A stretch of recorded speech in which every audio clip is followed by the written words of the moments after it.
মুসলমান বন্ধুরা আমার, আব্দুল উজ্জা ডাক দেখো, নবী গো, আমি বাড়িতে যাওয়ার পরে আমার মা আমার চাচা বলছে আমি নাকি আপনার কালিমা ছেড়ে দেওয়ার জন্য আমি জানিয়ে দিয়েছি আমি দুনিয়ার সব ছাড়তে পারবো। ইয়া রাসূলুল্লাহ, আপনাকে ছাড়তে পারবো না। নবী গো, আমার জামাগুলি তারা খুইলা রাইখা দিয়েছে, সংসার থেকে বের করিয়া দিয়েছে, সম্পত্তি আমাকে দিবে না, আমি দুনিয়ার সব ছাইরা দিয়ে চলে আসছি নবী আপনার কাছে। আল্লাহ নবী বলেন, আব্দুল্লাহ, হে আব্দুল্লাহ, তুমি আমার কাছে আসো। মায়ার নবী আমার আব্দুল্লাহকে নিয়া বুকের মধ্যে আঞ্জা দিয়া জড়াইয়া ডাক দেখাই, দুনিয়ার সব ছেড়ে দিয়েছ, আল্লাহকে পেয়ে গিয়েছো, রসুলকে পেয়ে গিয়েছ। হে আব্দুল্লাহ, আজকে থেকে মনের মধ্যে আর কোনো কষ্ট রাখবা না। বন্ধুরা আমার, নবীজি ঘর থেকে নবীজির দুইটা জামা বের করিয়া আব্দুল্লাহকে পরাইয়া দিল, কিন্তু আব্দুল্লাহ চোখ দিয়া পানিগুলো ছেড়ে আর কান্দে। জিজ্ঞেস করা হয়েছে, কিরে আব্দুল্লাহ, তুমি কেন চোখের পানিগুলো ছেড়ে দিয়া কান্দো? কি হয়েছে? বাড়ির কথা স্মরণ হয়েছে নি? ডাক দিয়া কই, না, আমার বাড়ির কথা স্মরণ হয় নাই। বলে, কি হয়েছে, কেন কান্দো? দুনিয়ার সব সম্পত্তি ছেড়ে দেওয়ার সেই জন্য কান্দো? ডাক দিয়া কই, নবী গো, দুনিয়ার সব ছেড়ে দেওয়ার সেই জন্য কান্দি না নবী, আমি কান্দি, আমি শুনেছি কেউ যদি শাহাদাত বরণ করে শহীদ হয়ে যায় সে নাকি আপনার সাথে জান্নাতে যাবে। ও নবী, আমি দুনিয়ায় আপনার সাথে থাকতে চাই নবী গো, আমি শাহাদাত বরণ করে আপনার সাথে জান্নাতে যেতে চাই। ও ইব্রাহিমপুরের মুসলমান বন্ধুরা আমার, যুবক ভাইরা, মুরব্বী বাবারা, এই আব্দুল্লাহ চোখ দিয়ে পানিগুলো ছেড়ে দিয়ে কান্দে, শাহাদাত অর্জন করতে চাই। আল্লাহর নবী ডাক দিয়ে কয়, আব্দুল্লাহ, তুমি শাহাদাত অর্জন করতে চাও, আমি নবী তোমার জন্য দোয়া করে দিলাম। আল্লাহর নবী দুইটা হাত আল্লাহর দিকে তুলি আল্লাহকে ডাক দিয়ে কয়, আল্লাহ গো, হে আব্দুল্লাহ সে বাড়িঘর সব কিছু ছাইরা দিয়া আমার কাছে আসছে, সে তো কালিমা পরে মুসলমান হয়েছে, দুনিয়ার সব তার পর হয়ে গেছে। আল্লাহ তুমি আব্দুল্লাহর আপন হয়ে যাও, আমি নবীজি আপন হয়ে গেলাম, সে শাহাদাত বরণ করতে চাই, আল্লাহ তুমি কবুল করিয়া লাও। বন্ধুরা আমার, কে দোয়া করছে জানোনি? যিনি হলো আখিরি জামানার পয়গম্বর, আপনার নবী, আমার নবী, যেই নবীকে আল্লাহ না বানাইলে আসমান জমিন কোনো কিছুই বানাইতেন না, ওই নবী দোয়া করছে, সাধারণ কোনো দোয়া না। الذي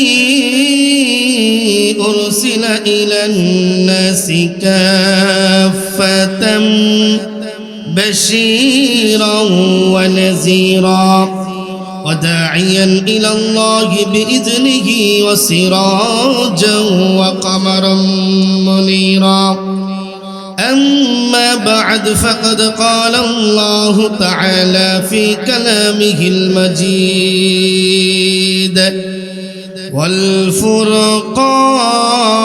والفرقانه الحميد.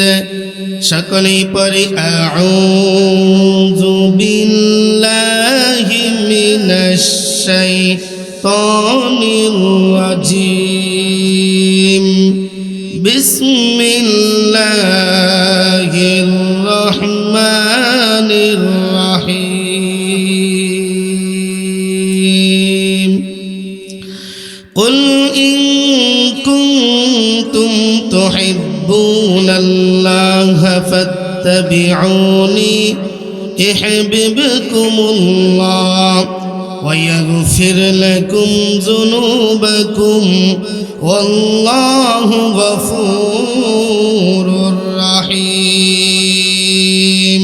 সাদাকাল্লাহুল আযীম ওয়া সাদাকা রাসূলুহুন নাবিয়্যুল কারীম ওয়া নাহনু আলা যালিকা মিনাশ শাহিদিন ওয়াশ শাকিরিন ওয়াজ যাকিরিন walhamdulillahi rabbil alamin.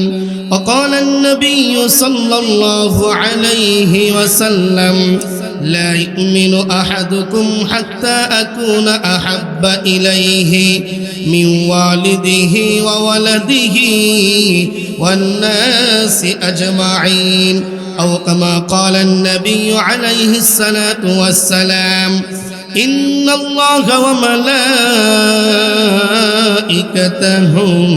يصلون على النبي يا أيها الذين آمنوا صلوا عليه وسلموا تسليما اللهم সাল্লি আলা সাইয়্যিদিনা মাওলানা মুহাম্মদ ওয়া আলা আলি সাইয়্যিদিনা মাওলানা মুহাম্মদ বারি বারি করার মান এবারি গার তোমার নাম আসল বাড়ি পরে আছি আবার তোমার ঠিকানায় আল্লাহুম্মা সাল্লি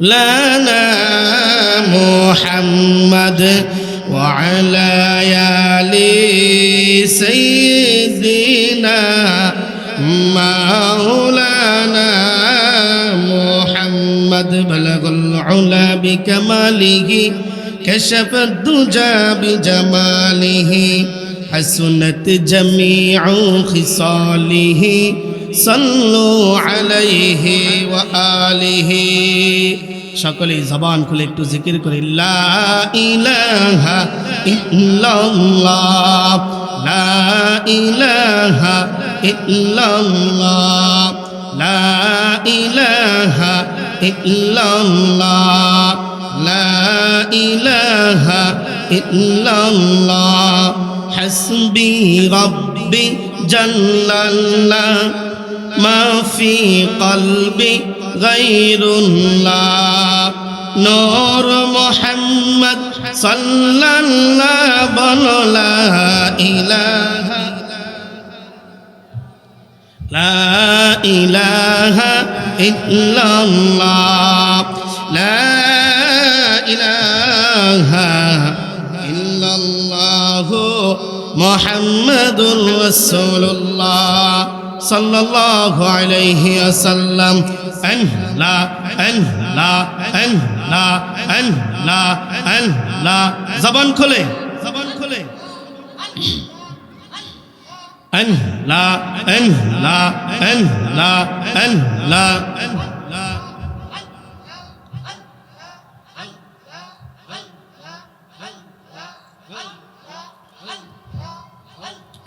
Allah, Allah, Allah,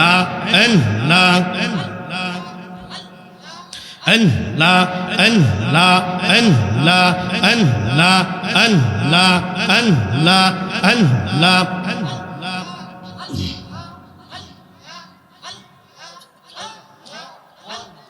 Allah, Allah, Allah, Allah তোমার লীলা খেলা কেউ বোঝে না আল্লাহ তোমার লীলা খেলা কেউ বোঝে না তুমি কাউকে রাখো গস্তলতে মৌলা কাউকে রাখো বালাখানায়া আল্লাহ আল্লাহ আল্লাহ আল্লাহ লা ইলাহা ইল্লাল্লাহ মুহাম্মাদুর রাসূলুল্লাহ সাল্লাল্লাহু আলাইহি ওয়াসাল্লাম আলহামদুলিল্লাহ ইব্রাহিমপুর গ্রামবাসীর উদ্যোগে কবরবাসীর আত্মার মাগফিরাত কামনার্থে 11তম বার্ষিক ওয়াজ ও দোয়ার মাহফিল সময় যেহেতু কম সবাই নাম পড়তে পারছি না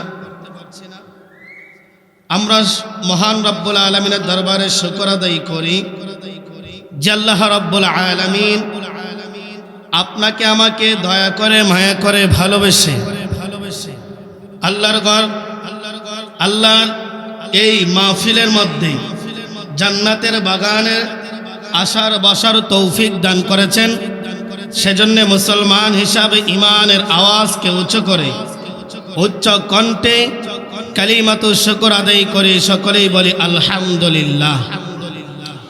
এই যে আপনাদের ইব্রাহিমপুর গ্রামবাসী সকলেই মিলে এই সুন্দর একটা জান্নাতের বাগান সাজিয়েছে এতে আপনারা খুশি না বেজার? এটা হচ্ছে একটা জান্নাতের বাগান।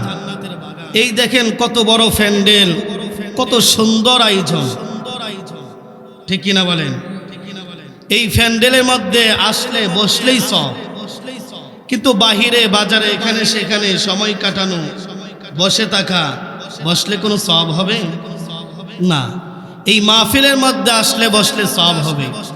এই জন্য আমি বলবো, যারা এদিক সেদিক আমরা ঘোরাফেরা করতে আছি, মাহফিলের ভিতরে চলে আসি, মাহফিলের সৌন্দর্যতা রক্ষা করি। সম্মানিত উপস্থিতি, আমি আপনাদের সামনে মহাগ্রন্থ আল কোরআনুল কারীমের 6666 আয়াতে কারিমা থেকে ছোট্ট একটা আয়াতের অংশ পড়েছি এবং রাসূল সাল্লাল্লাহু আলাইহি সাল্লামের অসংখ্য হাদিসের ভান্ডার থেকে ছোট্ট একটা হাদিস পড়েছি। আমি যে আয়াত আপনাদের সামনে তেলাওয়াত করেছি, ওই আয়াতের মধ্যে আমার আল্লাহ বলেন, কুল, হে নবী আপনি বলুন, ইন কুনতুম তুহিব্বুনাল্লাহ, আপনি বলুন তোমরা যদি আল্লাহর ভালোবাসা পেতে চাও, ফাত্তাবিউনি, তাহলে তোমরা তোমাদের নবীকে অনুসরণ করো। ফাত্তাবিউনি, নবীর ইতাআত করো। ইহবিবকুমুল্লাহ, তাহলে তোমরা আল্লাহর ভালোবাসা পেয়ে যাইবা। সুবহানাল্লাহ। আল্লাহ বলেন, নবী আপনি বলুন, যদি তারা আমি আল্লাহকে ভালোবাসতে চাই, তারা যেন আপনি নবীকে ভালোবাসে। আর যার ভিতরে নবীর ভালোবাসা আছে, যার ভিতরে নবীর মহাব্বত আছে, ওই ব্যক্তি কখনো অন্যায় অশ্লীল কাজ করতে পারে না, ঠিক কিনা বলেন? কারণ যেই ব্যক্তি প্রকৃতপক্ষে আমার নবীকে ভালোবাসে, আমার আল্লাহকে ভালোবাসে, ওই ব্যক্তি কখনো অন্যায়ভাবে কারো উপর আক্রমণ করে না, কাউকে গালি দেয় না, কাউকে অন্যায়ভাবে দোষারোপ করে না, কারণ সে আল্লাহ এবং তার রসুলকে ভালোবাসে। আরে আমার নবী তো এমন নবী ছিল, যেই নবী 63 বছরের ভিতরে জীবনে কাউকে গালি দেয় নাই, জীবনে কোনোদিন মিথ্যা কথা বলে নাই। আমার নবী তো এমন নবী ছিল, জীবনে কারো উপর আক্রমণ করে নাই। আমার নবীর আদর্শ দেখে, নবীর কথা শুনে, নবীর সিরত দেখে, নবীর সুরত দেখে মক্কার কাফের বেঈমানরা বলতে শুরু করেছে, মুহাম্মদ আল আমিন, মুহাম্মদ সত্য। ও মুসলমান, যখন এইভাবে মানুষ বলতে শুরু করেছে, তখন আমার আল্লাহ ডাক দেখো, নবী গো, 40 বছর পর্যন্ত আপনাকে যাচাই আর বাছাই করছি। ও পয়গম্বর, 40 বছর পর্যন্ত, ও পয়গম্বর, 40 বছর পর্যন্ত আপনাকে যাচাই বাছাই করার পরে এখন মক্কার কাফের বেঈমানরাও বলতেছে আপনি আল আমিন, আপনি সত্য নবী, আজকে থেকে নবুয়ত দিয়ে দিলাম, আপনি প্রকাশ্যে কালিমার দাওয়াত দেন, মানুষকে দ্বীনের দিকে আহ্বান করেন। ও নবী, শুনে রাখুন, যারা আপনাকে মানবে, আপনার ইতাআত করবে, আপনাকে ভালোবাসবে, তাদের ঠিকানা জান্নাত। আরেকটু জোরে কোন সুবহানাল্লাহ। তাহলে এই দুনিয়ার সবাই জান্নাতে যেতে চায়, কিন্তু কেউ আল্লাহকে মানে আর কেউ আল্লাহকে মানে না, কেউ নবীকে মানে আর কেউ মানে না। মনে রাখতে হবে, যদি জান্নাতে যেতে চাই, জান্নাতে যাওয়ার আশা ভিতরে থাকে, তাহলে আল্লাহ এবং নবীজির কাজ করতে হবে, ঠিক কিনা বলেন? ও মুসলমান, আজ আমরা আমার নবীকে চিনি নাই, যেই নবী এই দুনিয়ার জমিনের মধ্যে উম্মতের জন্য কাঁদছে, যেই নবী উম্মতের জন্য তার সারাটা জীবন বিলীন করিয়া দিয়েছে। এখনো আপনার নবী, আমার নবী রওজার মধ্যে শুয়ে শুয়ে আপনার জন্য, আমার জন্য কান্দে। আওয়াজ দিয়ে বলেন ঠিক কিনা? মুসলমান, আমার নবী, আপনার নবী হঠাৎ করে একদিন আয়েশা ঘরের দরজা বন্ধ করিয়া দিল। ঘরের দরজা বন্ধ করিয়া নবী হাউ মাও বলে চিৎকার করে কান্না করতে আছে। হযরত হাসান হুসাইন দৌড়ে চলে গেছে, কিরে কি হয়েছে? নানা কেন ঘরের দরজা বন্ধ করে কান্না করতে আছে? এই দিকটা দৌড়ে চলে গেল ফাতেমা, গিয়ে ঘরের দরজার সামনে ডাক দেখে, আব্বা আপনার কি হয়েছে? এই মক্কা নগরীর মধ্যে কেউ কি আপনাকে গালি দিয়েছে? ও বাবা, কি হয়েছে? তোমার মনের মধ্যে কি কষ্ট যে ঘরের দরজা বন্ধ করে কান্না করতে আছো? নবীজি কোনো কথা বলে না। সাহাবায়ে কেরাম আয়েশাটাকে, ইয়া রাসূলুল্লাহ, ঘরের দরজাটা খুলেন না, কি হয়েছে আমরা জানতে চাই। কিন্তু নবী কারো কোনো কথা শোনে না, নবী শুধু কান্না করতে আছে। এক পর্যায়ে হাসান হুসাইন ডাক দিয়ে কই, না না, আপনি তো আমাদেরকে অনেক ভালোবাসেন। ও নানা, কি হয়েছে, কেন কান্দেন? একটু ঘরের দরজাটা খুলেন না। আল্লাহ নবী ঘরের দরজা খুললেন। খোলার পরও নবীজি কান্না করতে আসে। সাহাবায়ে কেরাম যা জিজ্ঞেস করেন, ইয়া রাসূলুল্লাহ, কেউ কি আপনাকে গালি দিয়েছে? ইয়া রাসূলুল্লাহ, কেউ কি আপনাকে কোনো কিছু করছে কিনা আমাদেরকে বলেন। আল্লাহ নবীকে ডাক দিয়ে কয়, সাহাবায়ে কেরাম, আমাদেরকে কেউ গালি দেয় নাই, আমাকে কেউ মারে নাই, আমাকে কেউ আক্রমণ করে নাই। ও সাহাবায়ে কেরাম, আমার মনে হয়েছে আমি নবীজি একদিন এই দুনিয়ায় থাকবো না, চলে যাব। আমার উম্মতের কি অবস্থা হবে, আমার উম্মতের কথা স্মরণ হয়েছে, এই জন্য কান্না করতে আসি। আওয়াজ দেখুন সুবহানাল্লাহ। হাদিস শরীফের মধ্যে আছে, কিয়ামতের মাঠ যখন কায়েম হবে, ফেরেশতারা জামান নবীকে ডাকবে, বলবেন, ও নবী উঠেন, হাসরের মাঠ কায়েম হয়ে গেছে। নবীজি তখন উঠে নিজের শরীর থেকে ময়লাগুলো মুছতে থাকবে আর বলতে থাকবে, আমার উম্মত কোথায়? সুবহানাল্লাহ। আমার উম্মত কোথায়? আমার উম্মত কি সবাই জাহান্নামে চলে গেছে? নবীজি এইভাবে স্মরণ করবে।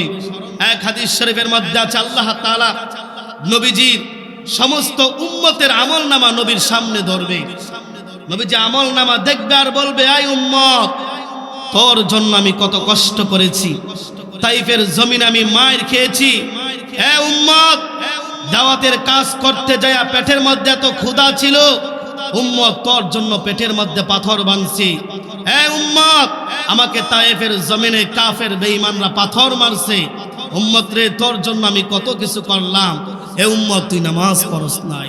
তোর আমলনামার দিকে তাকায় দেখি, উম্মত, তুই নামাজ পড়স নাই, আমি নবীর তরিকা মানস নাই। ও মুসলমান, বলেন সেদিন আমরা কি জবাব দিব? জবাব দেওয়ার কোনো রাস্তা না।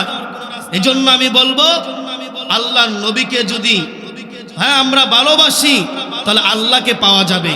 সাহাবায়ে কেরাম নবীকে কিরকম ভালোবাসতো? সাহাবায়ে কেরাম নবীকে এরকম ভালোবাসতো, যেই ভালোবাসার কারণে সাহাবায়ে কেরাম দেখা গিয়েছে দুনিয়া থেকে জান্নাতের সার্টিফিকেট পাইছে। আওয়াজ দিয়ে বলুন ঠিক কিনা? সাহাবায়ে কেরাম নিজের দেশ ছাড়ছে, বাড়ি ছাড়ছে, গাড়ি ছাড়ছে, সব ছেড়ে দিয়েছে, এরপরও ঈমান ছাড়ে নাই, নবীকে বলে নাই। আওয়াজ দিয়ে বলুন ঠিক কিনা? নবীজির কাছে একজন সাহাবী আসছে, আয়েশা বলেন, ইয়া রাসূলুল্লাহ, আমি আপনার কাছে কালিমা পড়তে চাই, মুসলমান হতে চাই। নবী তাকে কালিমা পড়ে মুসলমান বানায় দিলেন। নবী জিজ্ঞাসা করলেন, আপনার নাম কি? বললেন, ইয়া রাসূলুল্লাহ, আমার নাম হচ্ছে আব্দুল উজ্জা। নবীজি ডাক দিয়ে কয়, না, মুসলমানের নাম তো আব্দুল উজ্জা হতে পারে না, মুসলমানের নাম এটা হতে পারে না। আমি নবী তোমাকে নাম রেখে দিলাম আব্দুল্লাহ। সুবহানাল্লাহ। আল্লাহর বান্দা, আমি নবী নাম রেখে দিলাম। নবীজি নাম রেখে দিলেন। সাহাবাই নবীজির কাছে আসে, দিন শেখে। একদিন ওই সাহাবী তিনি নবীর কাছ থেকে এশারের নামাজ পড়ে বাড়িতে গেলেন। বন্ধুরা আমার, ওই সাহাবী যখন এশারের নামাজ পড়ে বাড়িতে গেল, বাড়িতে যাওয়ার পরে ঘরের দরজার সামনে যখন হাজির হয়েছে, ওই সাহাবীর বাবা দুনিয়ার জমিনের মধ্যে ছিল না, মা ছিল, চাচা ছিল। চাচার মা ডাক দেখায়, হে আব্দুল উজ্জা, কোথায় থেকে আর সজ বল। আব্দুল উজ্জা ডাক দেখায়, আমি আমার নবীর দরবারে গিয়েছিলাম। বলে, কেন চলে গেলি আব্দুল্লাহর বেটা মুহাম্মদের কাছে? আব্দুল্লাহর বেটা মুহাম্মদ, সে আমাদের ধর্মের মধ্যে চুনকালি লাগায়, আমাদের ধর্ম ধ্বংস করে দিতে চায়। বন্ধুরা আমার, এমন সময় আব্দুল উজ্জা ডাক দেখায়, আমি আমার নবীর দরবারে গিয়েছিলাম। চাচার মা ডাক দেখায়, তুমি তোমার নবীর দরবারে গিয়েছো, শুনে রাখো সন্তান, তোমাকে আমি একটা কথা জানায় দেই, মুহাম্মদের কালিমা যদি ফিরাইয়া না দাও, মুহাম্মদের কালিমাটা যদি ফিরাইয়া না দাও, আমরা তোমাকে আমাদের ঘরে রাখবো না, আমার সংসারে জায়গা দিব না, এই বাড়ির সম্পত্তির ভাগ তোমাকে দিব না। হে মুসলমান, আব্দুল উজ্জা ডাক দেখায়, আমি আমার নবীর কাছে কালিমা পড়ে মুসলমান হয়েছি, সুতরাং আমার নবী যেই কালিমা আমাকে পড়াইছে, ওই কালিমা আমার জীবন চলে যেতে পারে, আমি নবীর কালিমা ছাড়তে পারি না। আওয়াজ দেখুন সুবহানাল্লাহ। বন্ধুরা আমার, যুবক ভাইরা, অপর্দার অন্তরালের মা গো, মা, গভীর মনোযোগ দিয়ে কথাগুলো শুনতে হবে। আব্দুল উজ্জাকে তার চাচা ডাক দেখায়, এ বাতিজা শোনো, যদি কালিমাটা ফিরাইয়া না দাও, মুহাম্মাদের কালিমা ফিরাইয়া না দাও, এই মুহূর্তে তুমি আমাদের সংসার ছেড়ে, আমাদের বাড়ি ছেড়ে, সম্পত্তি ছেড়ে সব ছেড়ে চলে যেতে হবে। আব্দুল উজ্জা ডাক দেখ, আমি সব ছেড়ে চলে যেতে পারবো, কিন্তু আমার নবীর কালিমা ছাড়তে পারবো না। এক পর্যায়ে তাকে যখন বাড়ি থেকে বের করিয়া দিল, বন্ধুরা আমার আব্দুল উজ্জা বাড়ি থেকে যখন চলে যাবে, এমন সময় তার চাচা ডাক দিয়ে কয়, শুনে রাখো, আমি তোমাকে বলে দিলাম, তুমি আর কোনোদিন আমার বাড়ির মধ্যে আসবে না, আমাদের সম্পত্তির ভাগ পাবা না, তুমি এইখান থেকে চলে যাও। বন্ধুরা আমার, যখন তিনি চলে যাবে, এমন সময় চাচা ডাক দিয়ে কয়, আব্দুল উজ্জা, তোর শরীরের মধ্যে যেই পোশাকগুলো আছে, ওই পোশাকগুলো আমরা কিনা দিয়েছি, এই পোশাকগুলো এইখানে খুলে রেখে যেতে হবে। চাচার মনের মধ্যে আশা, যদি পোশাকগুলো খুলে এইখানে রেখে যায়, তাহলে দেখা যাবে সে উলঙ্গ অবস্থায় নবীর দরবারে যাবে না। বন্ধুরা আমার, গভীর নিশিরাত্র হয়ে গেছে। আব্দুল উজ্জা ডাক দে কই, চাচা দুনিয়ার সব ছাড়তে পারে। চাচা শুনে রাখো, শুনে রাখো, আমি দুনিয়ার সব ছেড়ে দিতে পারি, কিন্তু আমি আমার কাপড়গুলো ছাড়তে পারবো না। চাচা তো খারাপ মানুষ, তার শরীরের কাপড়গুলো টেনে টেনে খুলে ফেলছে। যখন কাপড়গুলো খুলে ফেলছে, আব্দুল উজ্জা উলঙ্গ অবস্থায় নিজের লজ্জাস্থানটা হাত দিয়া দৌড়ে চলে গেল মায়ের কাছে, যায় বলে, মা গো, মা তোমার কাছে আসছি, দুনিয়ার সমস্ত মানুষ তারাইয়া দিল, মা তুমি তারাইয়া দিতে পারো না। মা আমি তোমার কাছে আসছি, তুমি আমাকে ছোট্ট একটা জামা দাও, যেই জামাটা পরে আমি আমার লজ্জাস্থানটা ঘুরে আমি আমার নবীর দরবারে যাব। বন্ধুরা আমার, মার একটু মায়া লেগেছে, মা ঘর থেকে ছোট্ট একটা জামা বের করিয়া দিয়েছে। ওই জামাটা পরিয়া সে তার লজ্জাস্থানটা ঘুরতে গিয়েছে। মুসলমান বন্ধুরা আমার, জামা যখন সামনের দিকে টান দেয়, পিছনের দিক খালি হয়ে যায়, যখন পিছনের দিক টান দেয়, তখন সামনের দিক খালি হয়ে যায়। এ আব্দুল্লাহ, নবী তার কত সুন্দর নাম রেখে দিয়েছেন, আব্দুল্লাহ। বন্ধুরা আমার, আব্দুল্লাহ চলে গেছে সোজা নবীজির দরবারে। বন্ধুরা আমার, আব্দুল্লাহ সোজা নবীর দরবারে গিয়ে দেখে আল্লাহর পয়গম্বর তিনি ওযু করতে আছে। এমন সময় দূরে নবীর সামনে লজ্জায় যাইতে চাইতেছে না, উলঙ্গ অবস্থায় লজ্জাস্থানটা ধরে বাঁকা হয়ে অন্ধকারের মধ্যে দাঁড়ায় আছে। আল্লাহর নবী জিজ্ঞাসা করে, কে এই অন্ধকারের মধ্যে বাঁকা হয়ে দাঁড়িয়ে আছো বলো। এমন সময় আব্দুল উজ্জা ডাক দেয়, কই নবী গো, আমি আব্দুল উজ্জা। আল্লাহর নবী বলেন, কোন আব্দুল উজ্জা জানতে চাই? নবী, আমার নাম আব্দুল উজ্জা, আপনি আমাকে নাম রেখে দিয়েছেন আব্দুল্লাহ। আল্লাহর নবী ডাক দেয়, কই বন্ধুরা আমার, হে আব্দুল্লাহ, তুমি তো ধনী বাবার ছেলে, তোমার শরীরে পোশাক কোথায়, অন্ধকারের মধ্যে কেন বাঁকা হয়ে দাঁড়িয়ে আছো? বন্ধুরা আমার, এই কথা বলার পরে মুসলমান বন্ধুরা আমার, আব্দুল উজ্জা ডাক দেয়, কই নবী গো, আমি বাড়িতে যাওয়ার পরে আমার মা, আমার চাচা বলছে, আমি নাকি আপনার কালিমা ছেড়ে দেওয়ার জন্য আমি জানিয়ে দিয়েছি, আমি দুনিয়ার সব ছাড়তে পারবো। ইয়া রাসূলুল্লাহ, আপনাকে ছাড়তে পারবো না। নবী গো, আমার জামাগুলি তারা খুইলা রাইখা দিছে, সংসার থেকে বের করিয়া দিয়েছে, সম্পত্তি আমাকে দিবে না, আমি দুনিয়ার সব ছাইরা দিয়ে চলে আসছি নবী আপনার কাছে। আল্লাহ নবী বলেন, আব্দুল্লাহ, হে আব্দুল্লাহ, তুমি আমার কাছে আসো। মায়ার নবী আমার আব্দুল্লাহকে নিয়া বুকের মধ্যে আঞ্জা দিয়া জড়াইয়া ডাক দিয়া কয়, দুনিয়ার সব ছেড়ে দিয়েছ, আল্লাহকে পেয়ে গিয়েছো, রসুলকে পেয়ে গিয়েছ। হে আব্দুল্লাহ, আজকে থেকে মনের মধ্যে আর কোনো কষ্ট রাখবা না। বন্ধুরা আমার, নবীজি ঘর থেকে নবীজির দুইটা জামা বের করিয়া আব্দুল্লাহকে পরাইয়া দিল, কিন্তু আব্দুল্লাহ চোখ দিয়া পানিগুলো ছেড়ে আর কান্দে। জিজ্ঞাসা করা হয়েছে, কিরে আব্দুল্লাহ, তুমি কেন চোখের পানিগুলো ছেড়ে দিয়া কান্দো? কি হয়েছে? বাড়ির কথা স্মরণ হয়েছে নি? ডাক দিয়া কই, না, আমার বাড়ির কথা স্মরণ হয় নাই। বলে, কি হয়েছে, কেন কান্দো? দুনিয়ার সব সম্পত্তি ছেড়ে দিয়ার সেই জন্য কান্দো। ডাক দিয়া কই, নবী গো, দুনিয়ার সব ছেড়ে দিয়ার সেই জন্য কান্দি না নবী, আমি কান্দি, আমি শুনেছি কেউ যদি শাহাদাত বরণ করে শহীদ হয়ে যায়, সে নাকি আপনার সাথে জান্নাতে যাবে। নবী, আমি দুনিয়ায় আপনার সাথে থাকতে চাই। নবী গো, আমি শাহাদাত বরণ করে আপনার সাথে জান্নাতে যেতে চাই। ও ইব্রাহিমপুরের মুসলমান বন্ধুরা, আমার যুবক ভাইরা, মুরব্বী বাবারা, এই আব্দুল্লাহ চোখ দিয়ে পানিগুলো ছেড়ে দিয়ে কান্দে, শাহাদাত অর্জন করতে চাই।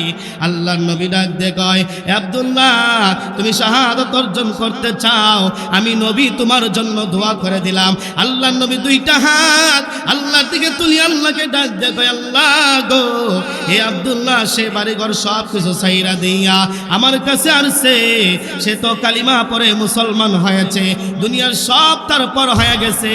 আল্লাহ তুমি আব্দুল্লাহর আপন হয়ে যাও, আমি নবীজি আপন হয়ে গেলাম, সে শাহাদাত বরণ করতে চাই, আল্লাহ তুমি কবুল করিয়া লাও। বন্ধুরা আমার, কে দোয়া করছে জাননি? যিনি হলো আখিরি জামানার পয়গম্বর, আপনার নবী, আমার নবী, যেই নবীকে আল্লাহ না বানাইলে আসমান জমিন কোনো কিছুই বানাইতেন না, ওই নবী দোয়া করছে, সাধারণ কোনো দোয়া না। কিছুদিন পরে তাবুকের যুদ্ধ শুরু হয়ে গেছে, তাবুকের যুদ্ধ হবে, নবীর কাছে খবর আসছে, আর নবী ডাক দেখায়, এ আব্দুল্লাহ রেডি হয়ে যাও, রেডি হয়ে যাও, তোমাকে আমি তাবুকের যুদ্ধের সেনাপতির দায়িত্ব দিয়ে দিলাম। এর আব্দুল্লাহ শুনে রাখো, শুনে রাখো, তুমি যুদ্ধ করতে হবে, যদি বাইসা এখানে আসো গাজী হয়ে আসবা, আর যদি শহীদ হয়ে যাও আমি নবী তোমার জন্য দোয়া করে দিলাম। বন্ধুরা আমার, সে চলে গেল যুদ্ধের ময়দানে, মদিনা থেকে মক্কায় আসছে যুদ্ধ করার জন্য। এখানে আসার পরে দেখে কাফের বেঈমানরা যুদ্ধ করতে আসে নাই, কাফের বেঈমানরা এখান থেকে চলে গেছে। এমন সময় কিন্তু আল্লাহর নবী তো দোয়া করছে, আব্দুল্লাহ সে শাহাদাত বরণ করবে। যখন মক্কা থেকে মদিনায় ফিরবে, হঠাৎ করে রাস্তার মধ্যে যাওয়ার পরে পেটের মধ্যে ব্যথা শুরু হয়ে গেছে, বুকের মধ্যে ব্যথা শুরু হয়ে গেছে। সাহাবায়ে কেরামদেরকে ডাক দেখাই, এরে সাহাবীরা, আমার বুকের মধ্যে এমন ব্যথা শুরু হয়েছে, আমার পেটের মধ্যে এমন ব্যথা শুরু হয়েছে। এ সাহাবায়ে কেরাম, শোনো শোনো শোনো, আমি যদি দুনিয়া থেকে বিদায় হয়ে যাই, আমি যদি ইন্তেকাল করি, তাহলে আমার নবীর কাছে সংবাদটা পৌঁছে দিবা। আরে মুসলমান বন্ধুরা আমার, এক পর্যায়ে আব্দুল্লাহ দুনিয়া থেকে বিদায় হয়ে গেছে, খবর আসছে আল্লাহর নবীর কাছে, নবী গো, ও নবী, আপনি তো আব্দুল্লাহর জন্য দোয়া করছেন, ও নবী, আমরা যুদ্ধ করতে গিয়েছি কিন্তু যুদ্ধ হয় নাই গো নবী, ও নবী, আসার পথে আব্দুল্লাহ দুনিয়া থেকে বিদায় হয়ে গেছে। মায়ার নবী আমার ডাক দিয়ে কয়, কি রে সাহাবীরা, যুদ্ধ হয় নাই কিন্তু আমার আব্দুল্লাহর কি হয়েছে বল। ও মুসলমান বন্ধুরা আমার, সাহাবীরা ডাক দিয়ে কয়, নবী গো, রাস্তার মধ্যে আব্দুল্লাহর বুকে ব্যথা ছিল, পেটের মধ্যে ব্যথা ছিল, দুনিয়া থেকে বিদায় হয়ে গেছেন। আল্লাহর নবী বলেন, আব্দুল্লাহ লাশ আনো। সাহাবীরা বলেন, ইয়া রাসূলুল্লাহ, এই দেখেন আব্দুল্লাহ লাশ এখানে উপস্থিত করা হয়েছে। মায়ার নবী দৌড়ে চলে গেছে, আব্দুল্লাহ লাশের কাছে যাইয়া দুইটা চোখের পানিগুলো ছেড়ে দিয়া কান্দে। ও মুসলমান বন্ধুরা আমার, মুরব্বী বাবারা, আখিরি জামানার পয়গম্বর মায়ার নবীর চোখের পানি বায়া বায়া বায়া বায়া আব্দুল্লাহর চেহারার মধ্যে পড়ে। হযরত ওমর দৌড়াইয়া আব্দুল্লাহর লাশের কাছে যাইয়া ডাক দেয়, কি রে আব্দুল্লাহ, তোর জীবন বড় ধন্য রে, যেই নবীকে আল্লাহ না বানাইলে আসমান জমিন বানাইতো না, ওই নবীর চোখের পানি তোর চেহারার মধ্যে পড়ছে। আল্লাহর নবী বলেন, সাহাবীরা তাড়াতাড়ি জলদি করো, ও সাহাবায়ে কেরাম কাফনের ব্যবস্থা করো, এইখানে তোমরা লাশকে সুন্দর করে পালকির মধ্যে উঠায়া দাও। সাহাবায়ে কেরাম উঠায়া দিল। আল্লাহর নবী ডাক দেখাই, সাহাবীরা তোমরা তিনজন তিন কাদের মধ্যে লইবা, আর নবী আমি ডান পাশে কাদের মধ্যে লইব। সাহাবায়ে কেরাম ডাক দেখাই, নবী গো, আপনার নিতে হবে না, আপনি লাশকে কাদের মধ্যে লইতে হবে না, ও নবী আপনার কষ্ট হবে। আল্লাহর নবী ডাক দেখাই, আমার আব্দুল্লাহ আমার জন্য জীবন দিছে, আমার আব্দুল্লাহ আমার আল্লাহর জন্য জীবন দিছে, আমার আব্দুল্লাহ, যে আব্দুল্লাহ আমার জন্য জীবন দিছে, আমি কাঁদে নিব। আল্লাহর পয়গম্বর কাদের মধ্যে লইয়া চলে গেলেন রিয়াজুল জান্নার মধ্যে, কবরস্থানের মধ্যে। সাহাবীরা নামতে চায়, নবী ডাক দেখায়, কেউ নামবা না, আমাকে নামতে দাও, আমাকে নামতে দাও, ও মুসলমান আমাকে নামতে দাও। আল্লাহর নবী নিজে লাফ দিয়া কবরের মধ্যে নাইমা দুইটা হাত এইভাবে তুলিয়া ডাক দেখায়, ও সাহাবীরা দে আব্দুল্লাহ লাশ আমার হাতে দে। সাহাবীরা কই, নবী গো, ও মায়ের নবী, আব্দুল্লাহ লাশ বড় ওজন, আপনি একা সহ্য করতে পারবেন না। বন্ধুরা আমার এই কথা বলার পরে এমন সময় আল্লাহর নবী বলেন, আমি বহন করতে পারবো, আমাকে দাও। হাতের মধ্যে দেওয়ার পর নবী কবরের মধ্যে দাঁড়াইয়া আব্দুল্লাহ লাশকে হাতের মধ্যে লইয়া আল্লাহকে ডাক দেখো, আল্লাহ এ আব্দুল্লাহ আমাকে বন্ধু বানাইছে। আব্দুল্লাহ যতদিন দুনিয়ায় থাকতো আমি নবী তার দায়িত্ব নিতাম। আব্দুল্লাহ দুনিয়া থেকে বিদায় হয়ে গেছেন, তার জিম্মাদারি আপনাকে দিয়া দিলাম। আল্লাহ আপনি তার জিম্মাদারি হয়ে যান। কবরস্থান করা হলো, নবী আমার কবরের পাশে বৈশা বৈশা কান্দে। সাহাবীরা ডাক দেখায়, ইয়া রাসূলুল্লাহ চলেন না, বাসায় চলে যায়। আল্লাহর নবী কই, না না না, যতক্ষণ পর্যন্ত জান্নাতের সুসংবাদ না আসবে ততক্ষণ পর্যন্ত কিন্তু আমি নবী বাসায় যাব না। হঠাৎ করে জিব্রাইল চলে আসছে। জিব্রাইল আইসা বলেন, ইয়া রাসূলুল্লাহ, ইয়া রাসূলুল্লাহ আপনার বসে থাকতে হবে না, কান্না করতে হবে না।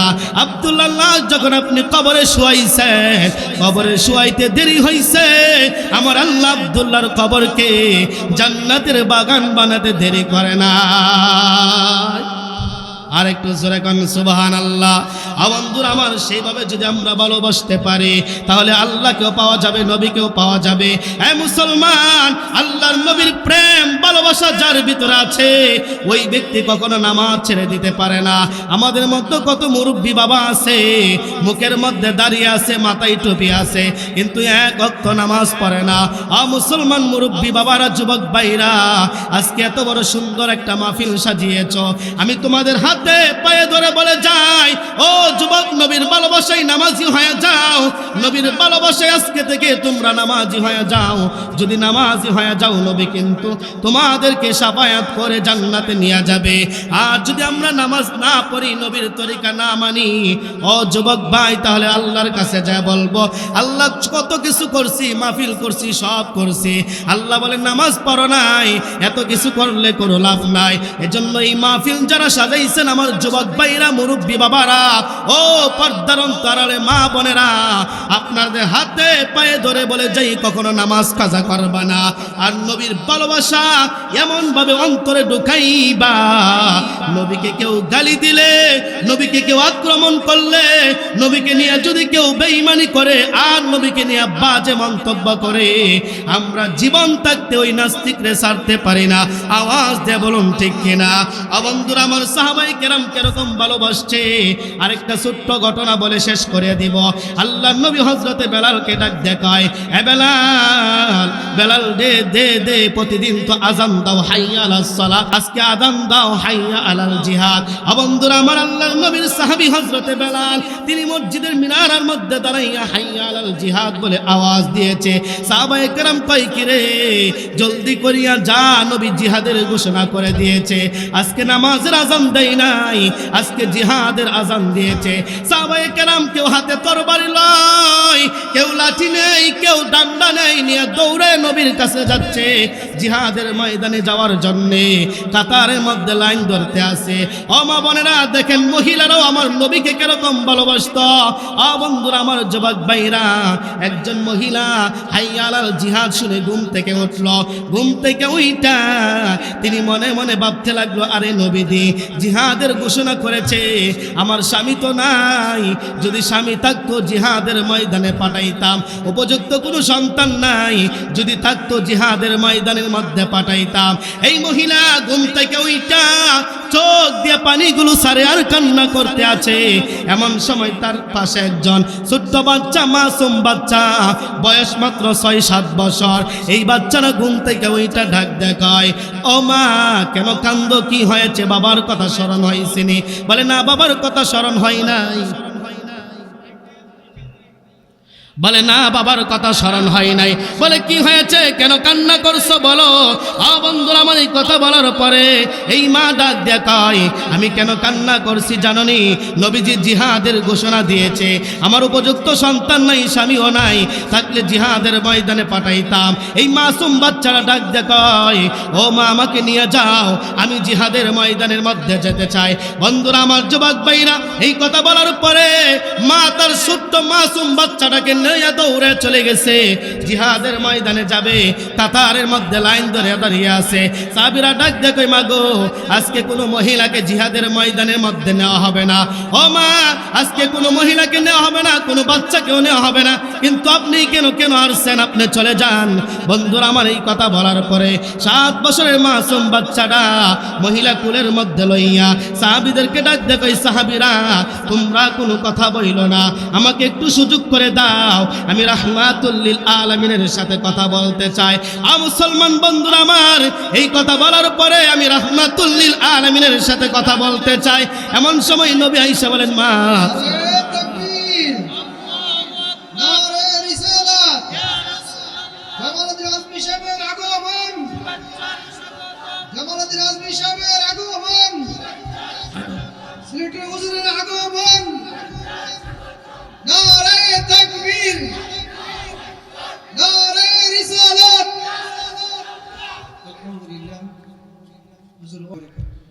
হুজুর চলে আসছে, বেশি লম্বা করতে চাই না, অল্প সময় শেষ করে দেব। রাজি আছেন তো ইনশাল্লাহ? বন্ধুরা আমার, যেই কথা বলতে চাচ্ছিলাম, ওই মহিলা ডাক দেখো, আমাকে একটু নবীর কাছে নিয়ে যাও, আমি আমার নবীর সাথে কথা বলতে চাই।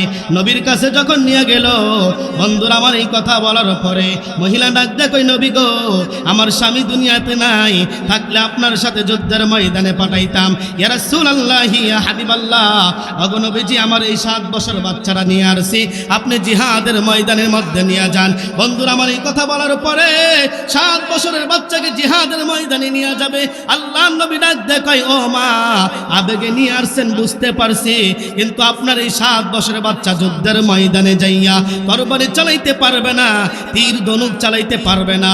ইয়া রাসূলুল্লাহ, না চালাইতে পারলো আমার সন্তানকে নিয়ে যান। আল্লাহর নবী ডাক দেখায়, না নেওয়া যাবে না। মহিলা ডাক দেখায়, ইয়া রাসূলুল্লাহ, না নিয়ে যান। যখন এই কথা বলতে আসে, নবী বিদায় করিয়া দিল। 7 বছরের বাচ্চারা ডাক দেখায়, মা, তুমি তোমার নবীর সাথে কথা বলছো, আমাকে একটু সুযোগ করে দাও, আমি তোমার নবীর সাথে কথা বলতে চাই। এই 7 বছরের বাচ্চা আল্লাহর নবীকে ডাক দেখায়, নবী গো, ইয়া রাসূলুল্লাহ, ইয়া হাবিবাল্লাহ, ওগো নবীজি, শুনেন শুনেন শুনেন গো নবী, আমি আপনার সাথে ছোট্ট একটা কথা বলতে চাই। বলে, কি কথা? ইয়া রাসূলুল্লাহ, আমাকে আপনি জিহাদের ময়দানে নিয়ে যান। নবী গো, কাফের বেঈমানেরা যখন আপনাকে তীর মারবে, আঘাত করবে, ইয়া রাসূলুল্লাহ, আপনি আমাকে সামনে দরিয়া দিবেন। যতক্ষণ পর্যন্ত আমার ভিতরে প্রাণ থাকবে, ততক্ষণ পর্যন্ত একটা তীরের আঘাতও আপনার শরীরে রাখতে দিব না। মুসলমান, দেখেন সাহাবায়ে কেরাম আল্লাহর নবীকে কিরকম ভালোবাসছে, জীবন ছেড়ে দিয়েছে, এরপরও তারা ঈমান ছাড়ে নাই। এজন্য আজকে এই মাহফিল থেকে বলে যাই, মুসলমান যতদিন দুনিয়ায় বাঁচবো, নবীর ভালোবাসা শুধু মুখ দিয়ে বললে চলবে না, আমাদের লেবাস দ্বারা, আমাদের পোশাক দ্বারা, আমাদের আচার আচরণ দ্বারা প্রমাণ করতে হবে আমরা আমার নবীকে ভালোবাসি। সাহাবায়ে কেরাম কালিমা পড়ে মুসলমান হয়েছে, জিন্দেগিতে নামাজ ছাড়ে নাই। সাহাবায়ে কেরাম কালিমা পড়ে মুসলমান হয়েছে, জীবনে নবীর পোশাক ছাড়ে নাই। আজকে আমি এই মাহফিল থেকে বলে যাই, মুসলমান বন্ধুরা আমার, যতদিন বাঁচবো নবীর ভালোবাসা অন্তরে রাখবো, যতদিন বাঁচবো নবীর ভালোবাসা অন্তরে থাকবো, আর সিরত সুরত দিয়ে আমরা প্রমাণ করিয়া দিব আমরা নবীকে ভালোবাসি। রাজি আছেন তো ইনশাল্লাহ? রাজি আছেন তো ইনশাল্লাহ? নবীর ভালোবাসা আমরা কেমনে প্রমাণ করব? নবীর সিরত আর সুরত দ্বারা। নবীকে যদি ভালোবাসি, মাথায় টুপি থাকতে হবে। নবীকে যদি ভালোবাসি, মুখে দাড়ি থাকতে হবে, শরীরের মধ্যে নবীর সুন্নত জামা থাকতে হবে, 5 ওয়াক্ত নামাজ পড়তে হবে। আওয়াজ দিয়ে বলুন ঠিক কিনা? যেই কথাগুলো বললাম, আল্লাহ আমাকে আপনাকে সকলকে আমল করার তৌফিক দান করুক। সকলেই বলেন আমিন। আপনাদের এই ইব্রাহিমপুর গ্রামবাসীর উদ্যোগে যে মাহফিলটা করেছেন, আলহামদুলিল্লাহ, কত সুন্দর আয়োজন করেছেন, দেখতে আলহামদুলিল্লাহ অনেক ভালো লাগছে। লম্বা আলোচনা তো করা যাবে না, কারণ অনেক বক্তা আছে, অনেক দূর থেকে আসছে আপনাদের এলাকায়। আমি শুধু নেত্রকোনা থেকে আসছি। গতকালকে ওই সিলেট মাহফিলে গেছিলাম, সারা রাত গাড়ির মধ্যে ছিলাম ঠান্ডা অবস্থায়। এজন্য সকলে আমার জন্য দোয়া করবেন, আমি আপনাদের জন্য দোয়া করি। এই বলেই আমার বয়ান এখানে শেষ করে দিলাম। আসসালামু আলাইকুম ওয়া রাহমাতুল্লাহি ওয়া বারাকাতুহু।